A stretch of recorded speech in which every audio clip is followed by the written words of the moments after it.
On this episode of inCycle, we're with Schleck, talking life in retirement. I started up with the idea to do a bike shop, to do a place where people can, meet up to go bike riding. So I created this. EF Education First take us behind the scenes of their preparation for the Tour de France. It's super important to try and get everything tested in real race conditions before we get to the Tour de France. But first, it's the stories you might not have heard from the past week at the Grande Boucle.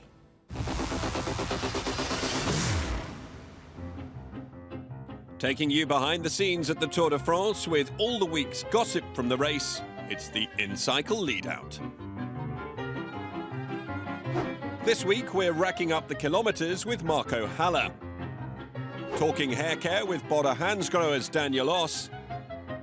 And hear about football rivalries at Dimension Data. But first, how Team Ineos reconned Stage 6.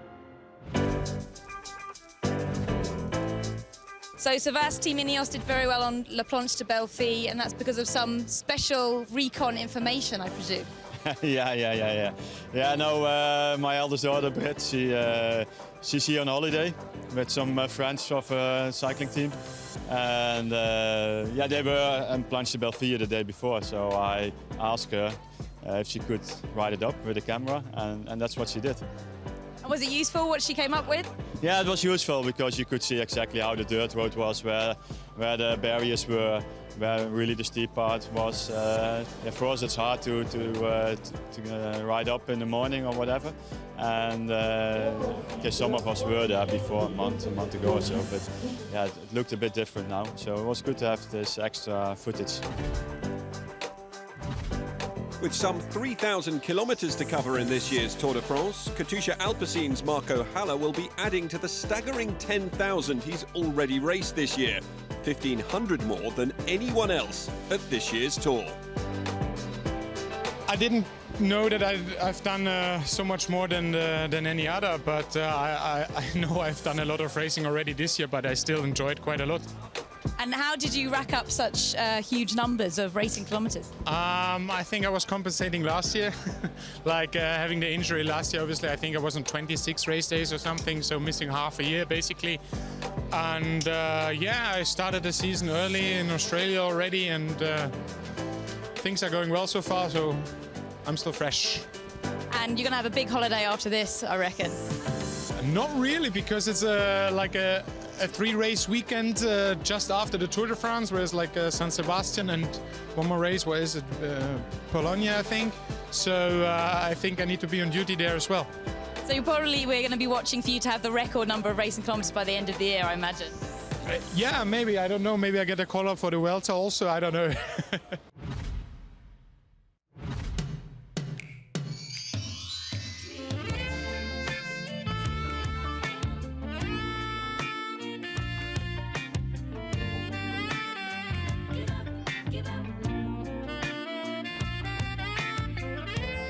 Okay, Daniel, well, normally riders shave off all their hair before the Tour de France, but you have hair that's probably longest it's ever been, is it? Yeah, almost. But I don't see problems, I guess. It's like I make a tail and it's not hot at all. I don't know. Even it's helping when I sweat a lot. Everything is in the hair, so it's helping me. It's like hairbrush. And how do you take care of such beautiful locks? How? Shower, good special products, and I have to, I speak with my hair before night, and yeah. What do you tell your hair? Don't worry, tomorrow will be better. Have you seen anyone else who's anywhere near? Ferrari, I guess, is one of the Italian guy from UAE, and Feline now is getting shorter, but he's always pretty long and curly hair, and I don't know, maybe you can see better from the TV.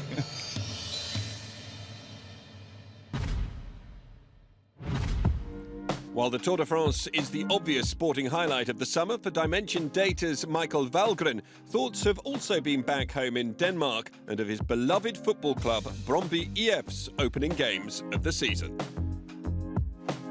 Michael, I've seen you've got a yellow jersey of a different kind with you. Tell us about it. Yeah, so it's like my football club back home. They support me and I support them with yeah, and it's a yellow jersey, so at least they have one yellow jersey. So that's a pretty cool support to have. Is it the opening match of the season tonight? Are you going to be pedalling a bit faster to try and get back to watch it? Yeah, for sure, and especially because they're playing against Silkeborg, which is Lars Bach's hometown, so we have a little bit of a clash there. So for sure that'll be a good match tonight to watch. And can we get a Brøndby chant? What do you sing at the stadium? Normally we have like two ends, and one end will yell like Brøndby, and the other one EF, and then they like talk to each other. Yeah. I think we all know what that means. Yeah, exactly.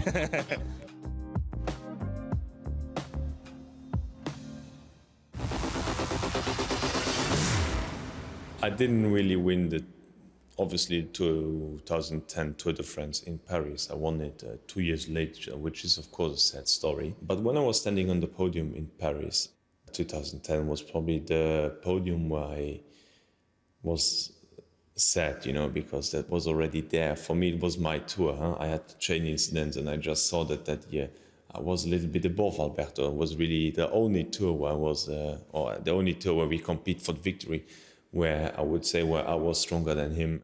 So I went home already somehow. I said, this is my tour. I should have won it. And then, 2 years later, 1.5 years later, I got the victory because Alberto was declared positive. The 2010 Tour de France ended with Alberto Contador in the yellow jersey and as champion, a jersey and title that now belongs to Andy Schleck. Now retired, Schleck was in a reflective mood whilst talking to inCycle at his cycling shop in Luxembourg.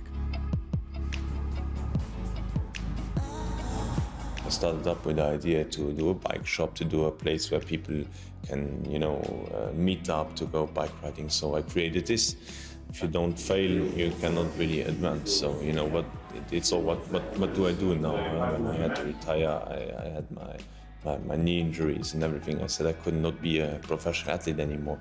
4 years after my retirement, and even the first 6 months was very tough on me. And I really had to question what I want to do now in life. I'm very satisfied. I like to get more involved in the cycling community, or even more. I mean, this is a full-time job, the shop and my events, but I try really to do in the future. I think the direction we want to go, that we do more workshops, that we bring even this passion closer, and doing events, doing group rides, doing training camps maybe, or doing bike holidays. That's a little bit the direction I want to go with this shop. So let's say this is like the mothership, and then we go from here out. Yeah.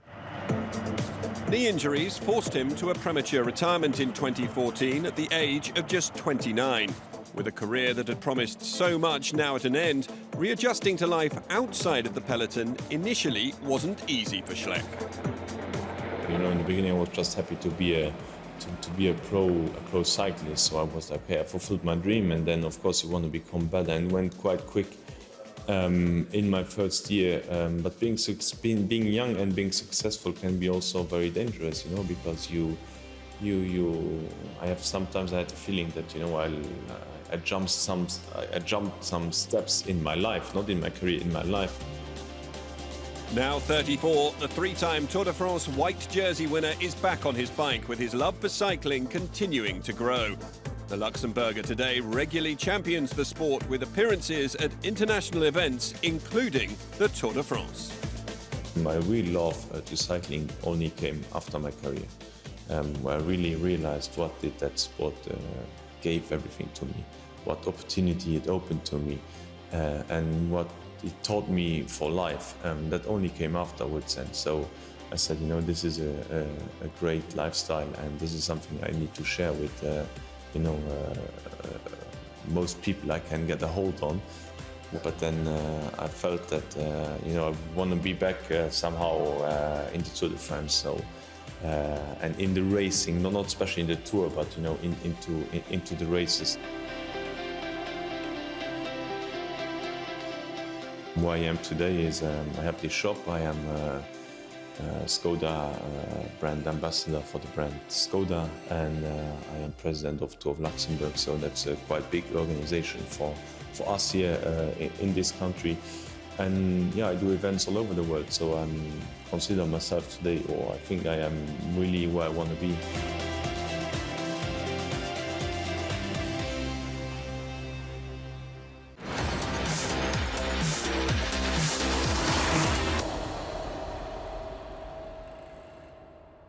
Well, everybody knows that all kinds of things can happen in the Tour, right?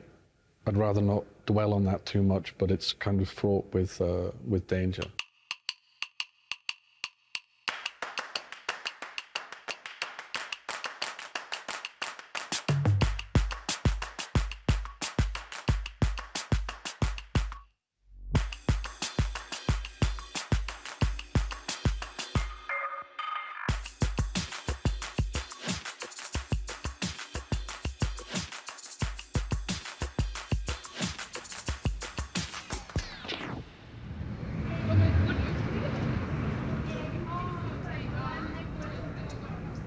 You know, listen, we all got to race for points, and we all like winning races, and we all have races that we like, and just keep doing that and do it for fun. But if you're talking about like, you know, commercial focused races, California, Tour de France, and then, you know, the rest of the year.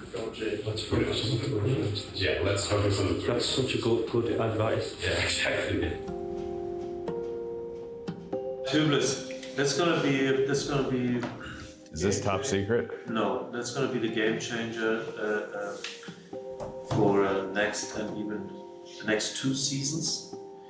It's somehow not so easy to build a proper wheel which holds a proper tire, tubeless. Oh, how many times did Christoph flat yesterday, by the way? He had 2 wheel sets and he flattened 2 times.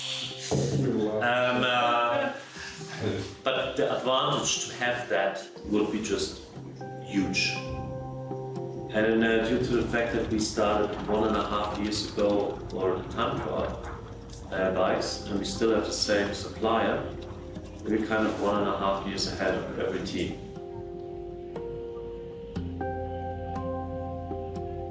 And then radios? What about an augmented loudspeaker from behind? Like a really loud loudspeaker? I mean, that's the best way to do it. I mean, as far as it's keeping the rider totally clean. But I mean, it's got to be really, like, we've done this in the past. Like when we won the team time trial on the 2011 tour, that was with a big megaphone on the hood of the car. But it's really got to be like a good system. Like it's got to be like. That's what I mean. Like you're like addressing a crowd of 20,000 people.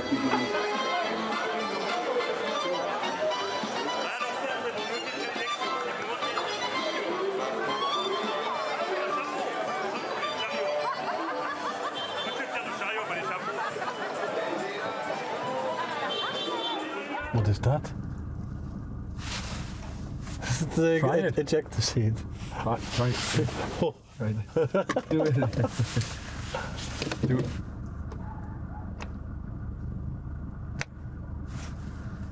Is it for the engines of the riders, maybe? We forgot to put it on. Oh yeah, so if it's a puncture, you do that? Yeah. And if it's a crash, you do that? Yeah. Right, okay. And if you have a question about the course, you press this one. We've got it all.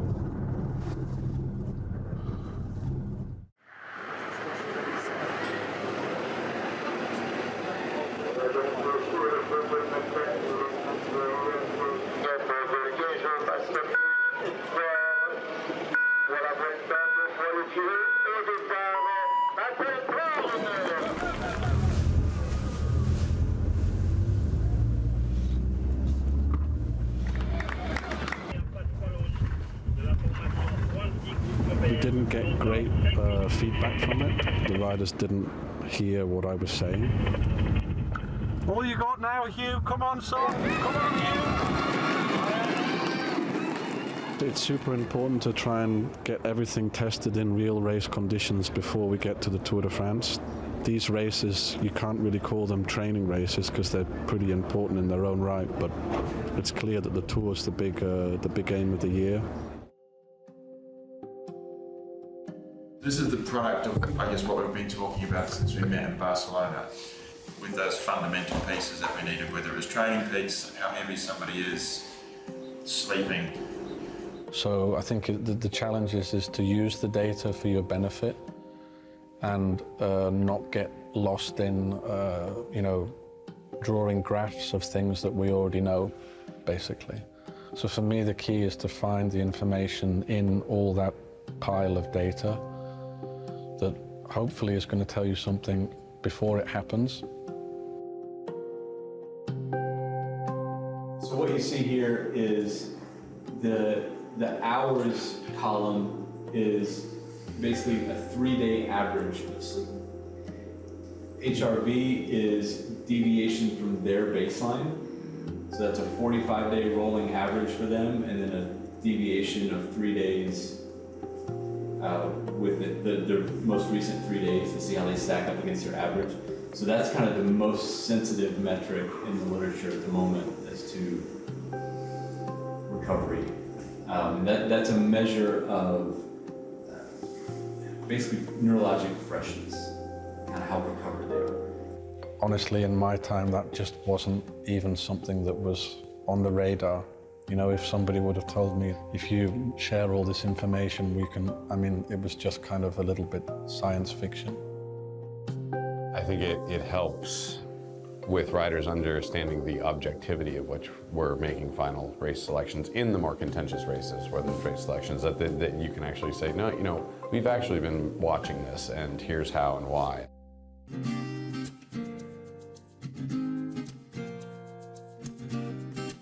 The team time trial is obviously one part of the Tour.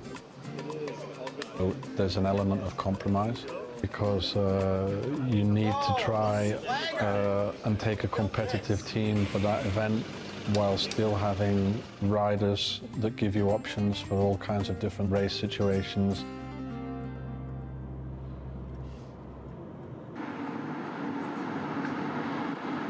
We've basically gone back to using old analog radios, which are a little bit smaller. Placing a radio of any description on a rider's back is never going to be optimal. Come on, Ali, push. Still turning in 8, away from the line on the way back, don't disturb the line. Come on. One nice line, in behind Tom, still rolling in 8, we're still rolling in 8. Not too close to the line on the way back, TJ. Ali, carry the speed up here. Carry the speed, come on. Even experienced riders and highly skilled riders need to be reminded of the correct techniques and the correct habits, and to find their way of working together in the given order that we have. Quick changes on the downhill, quick changes. Ali. Rigo in behind TJ, Ali. And stop. Super. Good work, guys. Nice effort.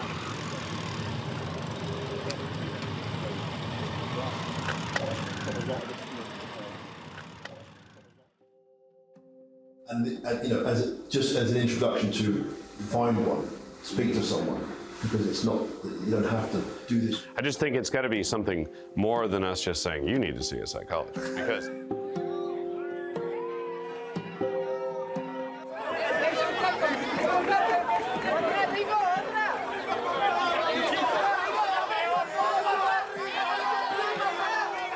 having that experience as a rider who often had his back against the wall and wasn't the strongest link in the chain, I think it gives me a good perspective on what riders go through and what pressure they're under. But on the other hand, the position that I sit in now, I can't just have sympathy. I have to have empathy, but not too much sympathy, because I can't, feel sorry for the riders. I feel like if it's out of their language, native language, I think it's tough. So it's like we need a Dutch-speaking one Flemish-speaking one, then we need, you know, an English-speaking one, then we need, and I don't know, I just feel like we need like, it's almost like how the medical department operates, that there's, you know, 5 of you guys and you kind of rotate in and out. It's almost like there needs to be like a psychology department, but it can't just be one guy. My only other recommendation to kick it off is that they're completely external. Yeah. So we remove this like spy thing. Then we come into the problem, if they are completely external, then we run into the same problem like an external coach where they could be saying, don't ride the talk. The thing that I always come back to is to get that person up to speed to be able to advise us remotely. He needs to spend a lot of time actually with the riders, observing them. I really think that's the way to go forward, but again, like Andrea said, this is super delicate and it could be like a Pandora's box because the person will have to deal with the team so much. Yeah. You know how people talk, we can't just say, yeah, by the way, this guy's going to be, you're just not allowed to talk to him, he's just going to watch you.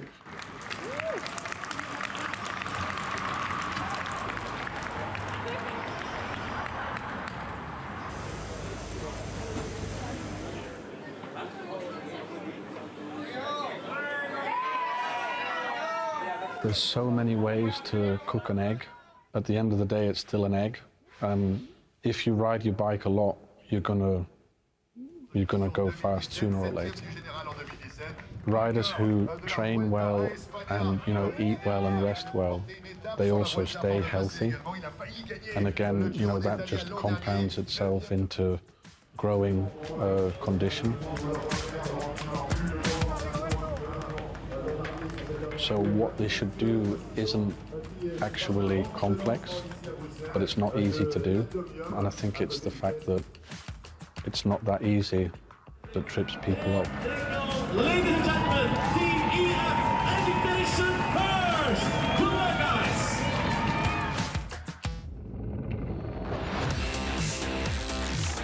That's all for now, but do join us next time. Until then, keep up to date on social media.